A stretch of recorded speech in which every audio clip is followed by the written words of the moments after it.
Hello everyone, it's Caribbean E and Tina. Hola. Welcome to the channel.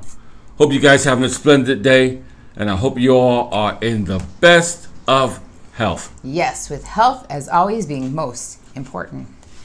So you and I were having a talk after I read an article on what they're going to do on virtual learning here in the Dominican Republic. And the question that I'd like to pose in this video is, why can't America do this? And why does it seem to be so hard to get a plan implemented to ensure the safety of some of our viewers who have kids that are returning to school, whether it be elementary, middle school, high school, or even college level? What's going on, America? That's my question. So I'm going to see if you guys can help us answer that question when I tell you what we're going to do here in the DR, the plan that's proposed that is going to go into effect starting in November. And I said to him, I was like, wow, November is like quite a few months away. But I also said that the reason that he waited is because he wanted to have a good plan in place. So that's the first thing we'll tackle. What do you think about them waiting until November as opposed to America, who couldn't wait to ship all the kids back to school? Big difference. The states that did it, because some are in virtual learning. And it's a big difference because America has claimed to be the number one state or country in the country out of all countries. So Trump says. So we're seeing some holes. Yeah. We're seeing some things that's got to be fixed. We're seeing some stuff that really makes no sense at all. And you got to be almost clueless to put some of these things that we're seeing now into action. So what do you think about them waiting till November as opposed to, you didn't answer the question. Okay. You didn't, right? So what do you think? Do you think that waiting till November and giving the months to kind of get it together was good, or do you think they need to start now because kids are missing school? Because they're going to be behind. Well, that's a good question. I don't have kids right now, little small kids. You have something on your face, sorry. And but I mean, the kids, of course, quite naturally need to be in school. But the question is about virtual learning. Right, safety versus getting them into school fast. So with that, everybody keeps talking on U.S. News, because we watch it, about the school government fund, the funds that the government sends for the schools. So here they've taken a very proactive choice, saying, listen, we have our minister of the school system, and this person is going to take and allocate funds to every school district, and this is what we're going to use it for, because we are going to use those government funds in a productive way, instead of saying, oh, we can't give you any money, or we're going to give you the same money, or we're going to cut back on money, all the stuff that the U.S. is going through now. Right. They said because their primary goal is education and being safe and healthy, and ensuring the safety and healthy of not only the children but the families that those kids go back to. Right. As opposed to politics. Even though here they have their parties, the two parties that are kind of just like the Republicans and the Democrats, they go back and forth and they argue. But utmost is safety, health, and the education. That trumps everything. So what do you think about that? Because that's not what they do in the U.S. Well, you know what? If you really care about the children, you'll get the big picture. And for the most part, a lot of people don't. I'm glad this country is doing things different. Yeah. I really am, because, And people call them here in the DR, oh, it's a third world. We get those, they're not, advanced enough and da-da-da. Seems to me like they're doing it right, but. And we keep getting mixed signals from, what we read in the newspaper and what we see on the news. For the U.S.? For the U.S. Be clear. Okay. For mixed the US, signals all the time. Half want to say go to school, half say I'm not going to school. In the middle of that, some teachers that are teaching the kids are resigning from going to school. Yes, and then you have schools that are open, they've sent the kids to school, and then they shut them a week later because they have a big COVID outbreak. Absolutely. And I remember the time they suspended a little girl because she took a picture of them walking down yeah. in the hallway. We talked about that in another video, yeah. They suspended her, and then the same girl they suspended, the next day, they had to send her back. But in the midst of all that, a bunch of kids I heard from that school got COVID. Yes. They was actually positive. Yes. So they wanted to start the school year. It would have started now, but they said they want to jumpstart the virtual school year in November. They want a complete plan in place. What does that plan include? Here it is. They want to allocate some of those school funds for laptops for teachers first and students that do not have them, meaning teachers here don't make as much unless they work privately. They don't make as much as they do in the U.S. by far, but that's a whole nother video. So some of the teachers, since all they do is teach at the school, didn't have a need for a laptop. Now they do. So they're saying, okay, we're going to allocate some of that money in the school funds. Since we're not running the schools don't, aren't pulling the money in electric and this and that. We're going to buy laptops for the teachers, but also for students who are in neighborhoods that are very impoverished, that obviously the parents couldn't afford laptops. And it included a variety of electronic, anything that they could get, their little, I guess, Zoom, I don't know if that's what they use, but I'm just going to use the example, like a Zoom classroom setting on. So pads, those tablets, all those things, because this is the most important part here. It's key. They went to Claro and they went to Altice, which is two of the biggest corporations for cellular and Wi-Fi service out here in the Dominican Republic, and said to them, the government sat down with them and said, listen, we need you to partner with us. We have Dominicans that have given you millions of pesos of money every month, every year. Right, absolutely. Now we need you to invest in the children, and we need your cooperation. So if you have any refurbished this and that, give them on over because we need them for the kids. We'll pay you a little bit for them. They also asked them to partner with them in supplying Wi-Fi hotspots in some of the really poverty-stricken neighborhoods where absolutely hardly anybody, not even the businesses, have Wi-Fi. So there's no Wi-Fi for anyone to pull from, and if they don't have Wi-Fi, they can't attend their classes. That's true. So the president said, enough's enough. Look, you guys have taken. Now we need you. The country needs you. Partner with us. We're not going to do it for free. Obviously, we're going to help. We may give you, they don't know how it's going to look yet. They don't know if it's going to be a tax break or actual money to them out of the budget, but they want to make sure that everyone gets what they need supply-wise and Wi-Fi-wise. Now, here's my question that you can answer, and then we'll let you guys comment below on this one. Because I said to you, well, how come AT&T and Verizon, which are two of the biggest money suckers, cellular services in the United States, why can't they do the same thing? Right. And the reason why I would say it's all about greed. It has been greed from day one. It's always about the money. It's always about every dime they can put in their coffers. Okay. It's all about giving them your dollars, and them giving not you back nothing. I think the government with bad service. Thank you very much. With bad service, I mean horrible customer service. You guys know, Verizon had a huge remember that outage, and I was like, whoa. When T-Mobile and Verizon went in together, and I was like, when people were saying that they had no service for like a day or two, and I was like, ooh, I bet they didn't give them that day or two back on their bill. Sure don't.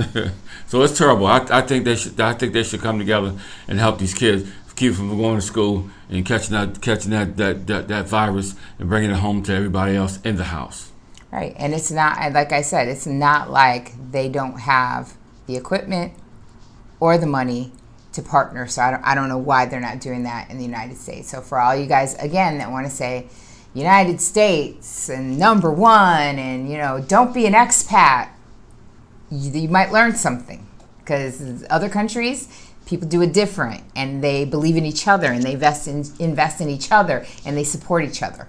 So just saying. That's right, and it's definitely not rocket science. And then the next thing that they've also partnered with some of the television, local television stations, and they're going to air and on the radio have a program that a parent can watch, and it helps teach the parent how to assist the child with online learning. Now, I've read and seen a bunch of articles and news things about a lot of parents that are struggling to help teach their kids virtually in the U.S. I've not heard. Now, correct me if I'm wrong. Let me know in the comments below if there is a show or a program or something that the parents can go on to that supplies the whole country, because it's going to be for the whole country, the whole entire Dominican Republic, right, where they can either listen if they don't have a television or watch if they do, and they can help their child to virtually learn. Right, absolutely. So if they don't have it, which I've not heard, and I have some teacher friends, so let me know, guys, but I've not heard, and I've not heard you guys mention, on social media that there's that program, only you guys having to struggle with parents and you guys getting parents sending you guys email after email after email about their frustration and their not understanding of the, virtual learning program. If there isn't anything in place, why? Why can't the U.S. do that? Right. Why can't they? Because everybody's thinking about how much they want to put in their pockets, and they don't want to give back because, like I said, it's all about greed. Corporate greed, that is. Right. So now let's compare the two programs. We have the DR over here, and they want to do virtual learning starting in November, so a little bit later than the schools have started in the U.S. They are talking about purchasing the laptops and the tablets and iPads and all that for the teachers and the low-income students that need it. They're talking about putting free Wi-Fi hotspots around all the areas that there's schools, but there's kids that cannot or do not have Wi-Fi access. Right. They're talking about Altice and Claro in conjunction with them to help them through this process. They're talking about giving a little bit back to them so that they don't have any monetary, strain, because of course some people are canceling their service and they're losing a little bit of money because people don't have jobs. That's happening. And they are also doing the TV show and the radio show to help parents and people that are trying to assist children with online virtual learning. So that's what the DR is doing in a nutshell. Now, let's flip it and look at what the U.S. is doing. The U.S. wants to send kids back as soon as possible. Right. Your president tells everyone it's safe and the kids don't get coronavirus. Fact check, wrong. And on top of that, I think that they're using them just like everybody else says. They're using them like a test case. They're going, send them back and let's see. Let's see how many kids get sick. Let's see how many kids get better. Let's see how many kids become carriers. Let's see how many kids kill their parents, grandparents, other people in their house that are high, of the higher susceptibility to the virus. Let's see how many of them just get them sick. Let's see how many more positive cases we have. Then after all that smoke clears and we've used your kids as a test case, we'll decide, maybe the kids shouldn't go to school or the kids should go to school. Yeah, you use them as guinea pigs. Yes, guinea pigs. There you go. That's perfect. That's the perfect word. And then they're talking about cutting school funds and not putting virtual learning plans towards those funds. So they're not saying, well, here's the budget and we're going to push all our money towards virtual learning. They're like, nah, we're just going to cut the budget. That's terrible. That is completely terrible, and it makes no sense at all. Strained budgets that the teachers can't even afford to buy anti-bac and things like masks for their kids, that they're like buying it out of their own money, asking for donations. That's ridiculous. If I see one more donation, like from a teacher, that poor teacher is like begging for donations because she barely makes that much money, and now she's, for her own health and safety, is asking for tissues and anti-bac and masks because she doesn't even have enough to teach her children for one school year. It's ridiculous, but that's going on. And then low-income families. In the U.S., they're completely left out. Like, who cares? Right. They're basically damning them to a life of non-education, worse numbers than we've ever had, and less people graduating. Right, absolutely. Because they're going to struggle through the year, and a lot of parents are saying, my kids are going to be held back. They're not going to be able to keep up virtually. Well, why don't they have those classes to help the parents to assist the kids? Because they don't have that. And nonprofits have had to step up through the U.S. to do the free Wi-Fi hotspots. AT&T, and again, I can't stop saying AT&T, Verizon, Sprint. Hello, where are you guys? You guys are fucking millionaires, like billion trillionaires. You can't help with Wi-Fi hotspot? You can't even give a Wi-Fi hotspot to a impoverished neighborhood. It's got to be a nonprofit that's already struggling, trying to help already with people out of work and starving and rent, and you're pulling the nonprofits so thin. Some of them won't even make it through this. They won't. The government is kind of lenient towards corporations because they know the corporations hire people, so it gets political when you start demanding certain things from people or just asking them to help out, because like I said, all these political guys are in the pocket of the government. You got lobbyists that are lobbying all the time by different stuff. But I think it's right. I think it's a good idea is to ask them to help out. So you're talking about lobbying all that. Remember when he forced them to make all those air what are those the intubation machines?